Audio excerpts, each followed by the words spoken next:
What is going on, guys? Welcome back. Commentary for you tonight. You know, the video before about Longshot not being what gamers wanted, I had drawn some people over to UFC 3 with their career mode that got revamped this year, also a product by EA Sports, and some people really weren't clear with what had happened. So I want to talk to you guys a little bit about this, because to me, this is the standard bearer for what a gamer wants from a career mode. You obviously have this year the ability to either go in and create a fighter, the most customization tools they've given you, or pick your favorite fighter and restart their career from the beginning.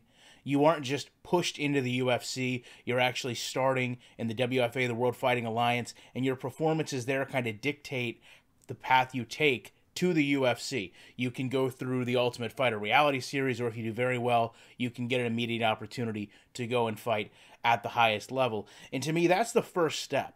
Some different ways of getting to the highest level, not just having everything handed to you. And it's interesting that in a game like UFC 3 that has just as many licensing restrictions, I'm sure, as to what else they can bring in for minor leagues, EA, with that development team, found a way to create this experience where you start off underneath where you are and you play it into the highest level. Now, once you've made it to the highest level, you're going to get a contract from the UFC. They're going to have long-term and short-term goals, but they also wanted to put in kind of a goal system, and they call it becoming the GOAT, where you have the ability to climb rankings, you feud with other players, you gather a following on social media, and it's really strange to see them talk about it.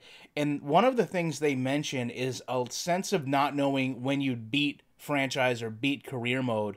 And they basically went on to talk about they wanted to have objectives that you could accomplish, long-term goals that you could complete, so you can say, okay, I made it this far, this is the status I've made in the game, kind of like Madden has to a degree, but I also like that they talk about if you don't do well, you're going to go out and have fights, but you're just going to kind of be this middle-of-the-run average fighter that nobody's really going to care about. And I think in Madden, that's a big part of the problem. Everything always has to be instant gratification, immediate superstar.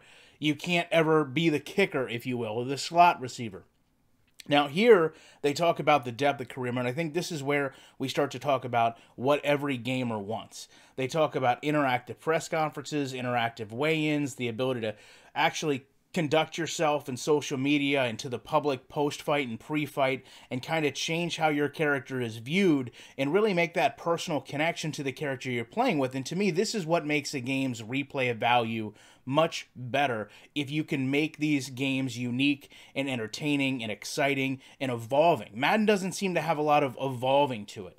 They talk about not just your win and loss record leading to you being cut from the UFC, but also the way you prepare yourself. Each bout having different training camps, the time that you spend working with other fighters, everything has an impact on the fight night performance. And I suppose to some of you, you'll say, well, this is great, and this is just black and white. This is the goals they have. We certainly don't know, and we won't know until just about 2 months, I guess a little bit less than a month actually, how this actually was completed in the game.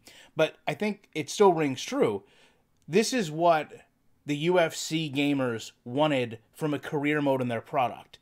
This is what NBA gamers have asked for and gotten. This is what Major League Baseball fans have asked for and gotten. In Madden, we obviously, in a way, collectively as a community, would share what those gamers wanted. And we didn't get that with Longshot. And this isn't about bashing Longshot. I'm fine with what they did. I understand, you know, as other people have said, there's an enjoyment factor to it. There was a risk with it when they took it, and clearly to some it paid off, to others it didn't. But the fact of the matter is, it doesn't give me an option to actually play out into the game. Now, maybe they'll change that next year, but the replay value of Longshot to me was nearly non-existent. The changes to Longshot were nearly non-existent. And when I look at what other games have done, and when I look at what other games at EA are doing and developing and becoming and evolving to, it's what I expected Madden to have, and where really I expected Madden to be years ago. I mean, when you talk about UFC 3, we're not talking about a game that EA has had for a very long time, and yet they're, simply put, getting it to a level that Madden isn't even at in a quarter of the same time frame. And I don't necessarily mean to take a shot at developers with that, but either one of two things aren't happening here. Number one, you don't know what the community wants, and what you're extrapolating from the community's feedback is wrong. Or number two, you can't create the product that we want.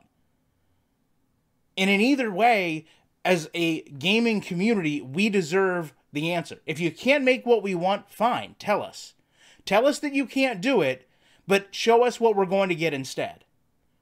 And if you are taking feedback from the wrong people, then understand that you've got a community full of people now that are dissatisfied with your product, and maybe it's time to reach out and get some other people involved in the hopes that they can give you the answers that will satisfy the people that are frustrated with this game. Love to know your guys' opinions on this. I appreciate you checking it out, and you know that I'll be back in the week with more comments.